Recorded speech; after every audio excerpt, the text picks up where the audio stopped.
Ladies and gentlemen, welcome to the panel for Rogue One, a Star Wars story at Star Wars Celebration Europe. Please welcome to the celebration stage your host, Gwendolyn Christie.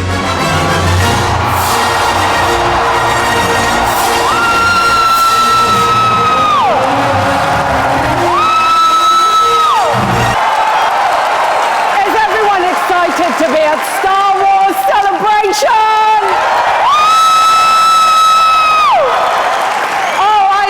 Excited, you all look amazing.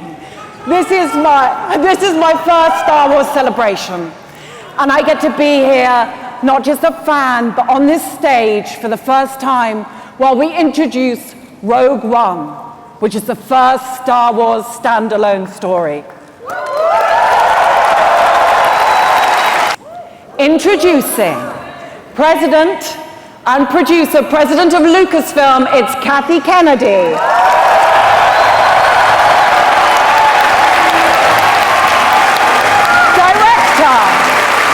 Director Gareth Edwards, head of the Lucasfilm Story Group, KIRI, and executive producer KNOLL.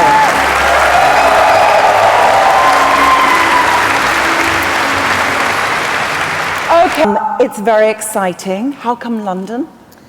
You know, the amazing thing is, first of all, I want to say, we could not be more thrilled, not only to be here today, but to be celebrating 40 years since A New Hope was made in London.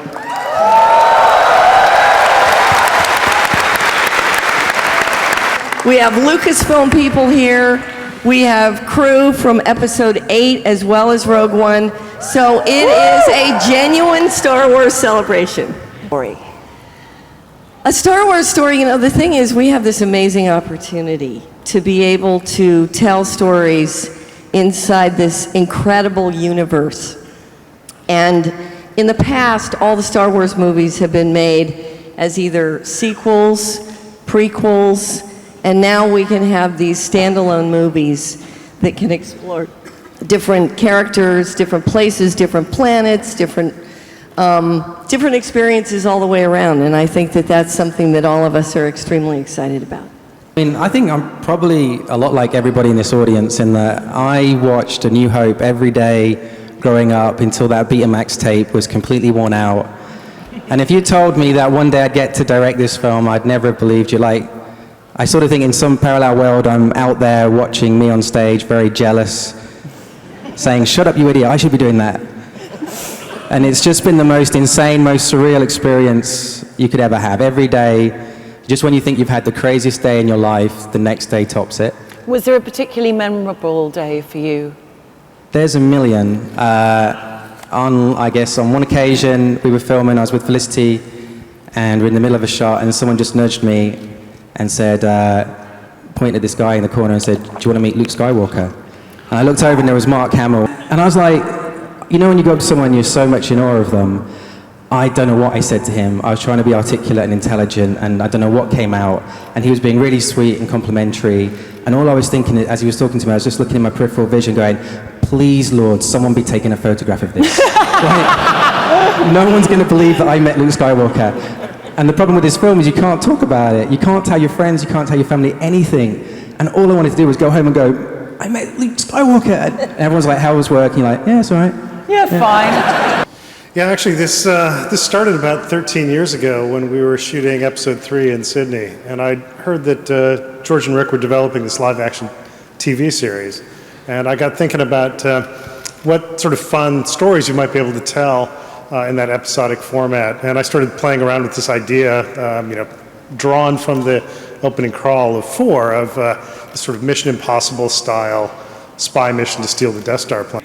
I think this particular movie is a perfect bridge into these new types of movies that we want to do, because it is, it's grounded in this piece of Star Wars history that everyone knows happened. And every Star Wars fan knows that the Death Star plans were stolen, and really this is just our opportunity to expand on, you know, as John did, that one piece of information to really build out a completely new story, new characters, but yet it's happening in a familiar moment in time on the Star Wars timeline. And so I think it's a really great blend of old and new, and I think Gareth has done an amazing job of visualizing it in a way that feels really fresh. I would like to present some of the cast of Rogue One. Introducing Diego Luna, Ahmed, Felicity Jones,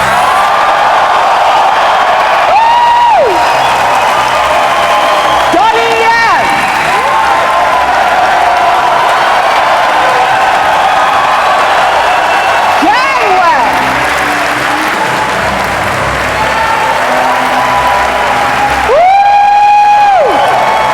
Tudyk.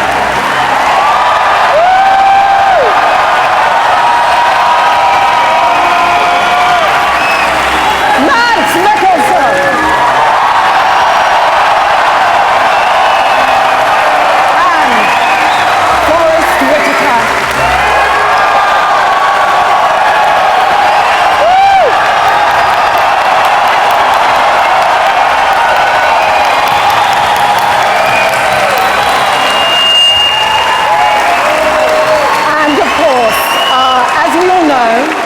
Essential to any good Star Wars film is a good villain, a compelling, iconic villain. Star Wars fans, as director Krennic, Ben Mendelsohn.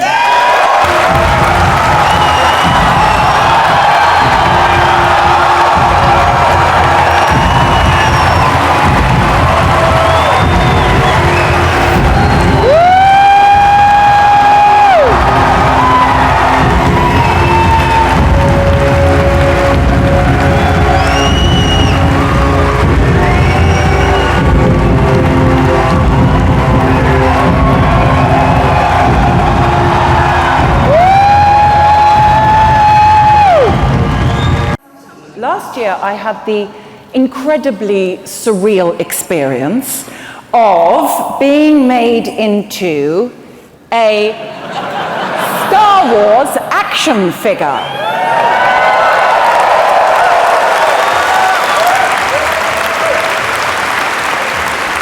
And today, I would like to welcome you to the club because... Goodness. Here is your Jyn Erso action figure.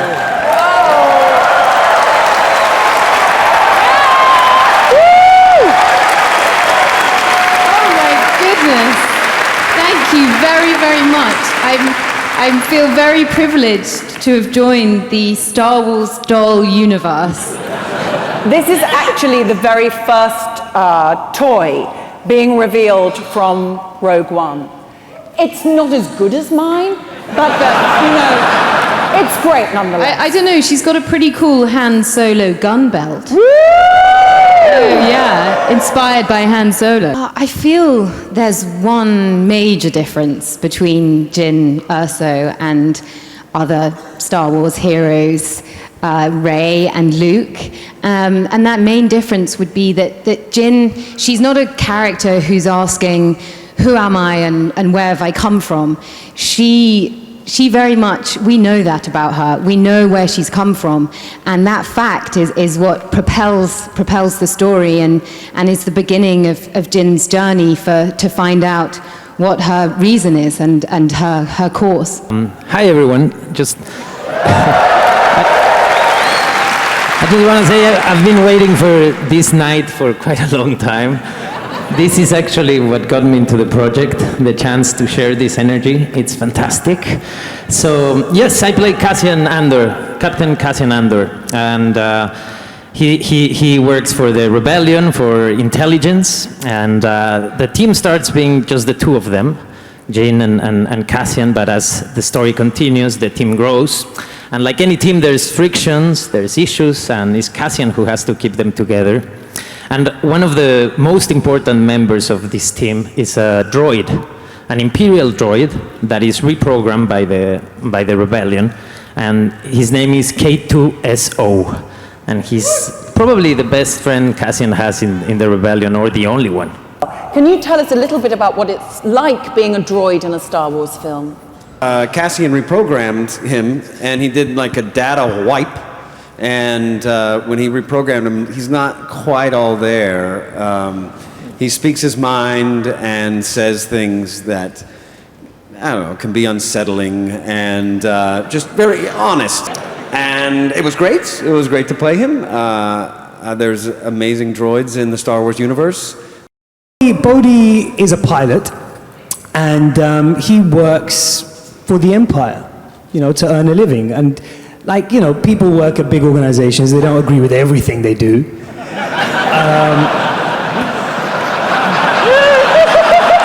you gotta...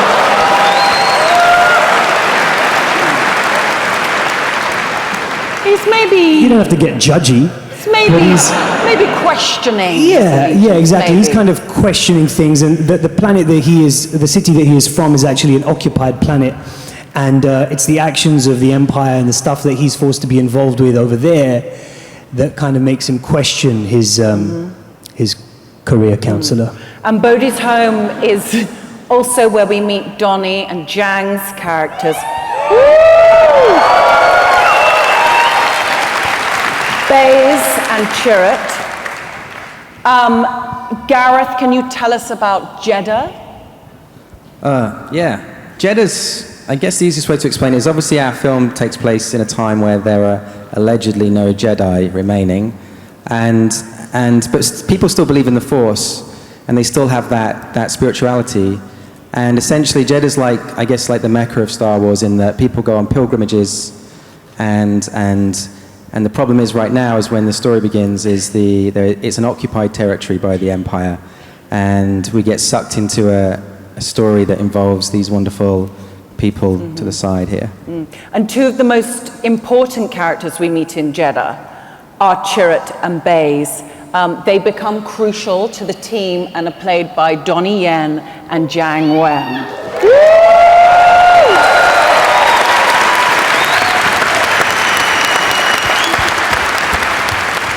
Donnie, what can you tell us about Chirrut? I just want to say hi, everybody. I'm Donnie. May the Force be with all of you. I play a blind warrior who lives in the planet Jeddah. I can't see, but I can feel with my heart and believe in the spiritual of the Force. And obviously, me and Zhang Wen we're the baddest fighter from Jeddah, and me and Jan, his character Baze, we are very good friends. He and me was a partner, and he of course believe in Force, but my character don't believe Force at that time. We've learned a lot about your character's deeper connection in the Star Wars galaxy. How does he connect to this band of misfits? I think we can definitely call them misfits. Good to see you all.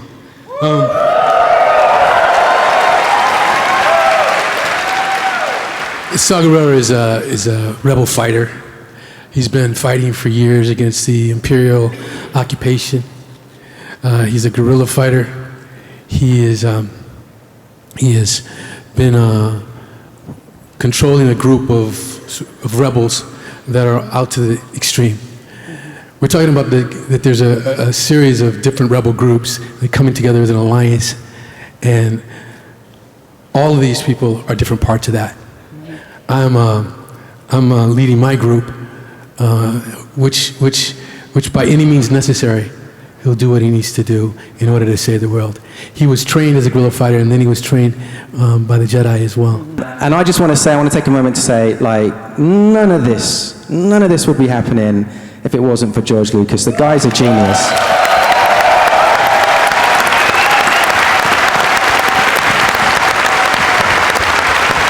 We now have confirmation that your character, Galen Erso, is Jin's father. What else can you tell us? That's it. No, honestly, it's as you know, there's a lot of secrecy around the whole thing for good reasons. My character is a person of interest. A lot of things are revolving around him, so it would be like kind of a big spoiler to say too much. But can I say that he's a scientist, and he at one point invented something so beautiful, so fantastic that it might change the universe. That's all I can say. And then I can say, I'm in a Star Wars film. I'm very proud.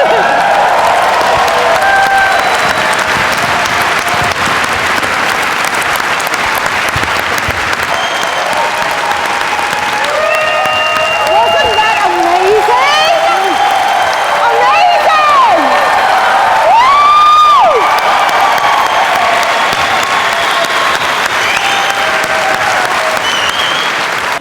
So I've heard that Krennic is a different kind of Imperial villain. Right. Yes, he is. He's an Australian kind. We do villainy very well. He is smarter, I think, than most of his predecessors. He's more inventive. He's perhaps a little sexier than some of them. Not quite as sexy as some of the others. I don't think we can talk about Star Wars villains without bringing up one name in particular. We do have confirmation that Darth Vader is in Rogue One. Right, we finished filming in December, and I got straight on a plane to New York to do a voiceover recording with a gentleman called James Earl Jones. Now, I can't tell you what role he plays in the film, because I don't want to give that away. I'm really excited about this film. I think it looks amazing. And I cannot wait to get into the cinema and see it.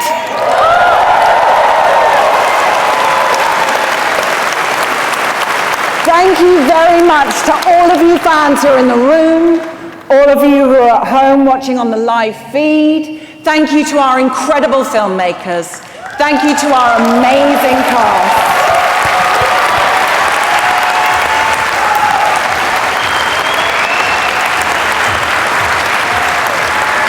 And I think before we leave, let's all stand up and do a photo. Yeah, do you want to take a photo of the amazing cast?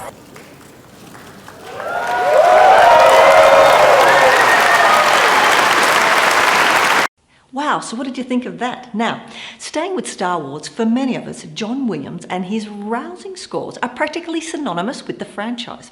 At 83 years old, the composer came back to contribute to The Force Awakens, but sadly, he will not work on any of the anthology movies. Consequently, we won't hear his soaring themes in Rogue One, making it the first Star Wars movie to hit theatres without a Williams score. Now, while he may be no John Williams, Gareth Edwards and company have found a strong replacement in Academy Award-winning composer Andrzej Desplat. He and Edwards worked together on Godzilla, and there are a few composers out there as celebrated as Desplat right now. He has received an Oscar for his work on Wes Anderson's The Grand Budapest Hotel, and he was actually competing against himself in that race, as he was also nominated for his contribution to The Imitation Game. It'll be interesting to see if he puts his own unique stamp on Star Wars with Rogue One, or if he attempts to channel John Williams. Let me know your thoughts on this in the comments below. Thanks for watching, and may the Force be with you.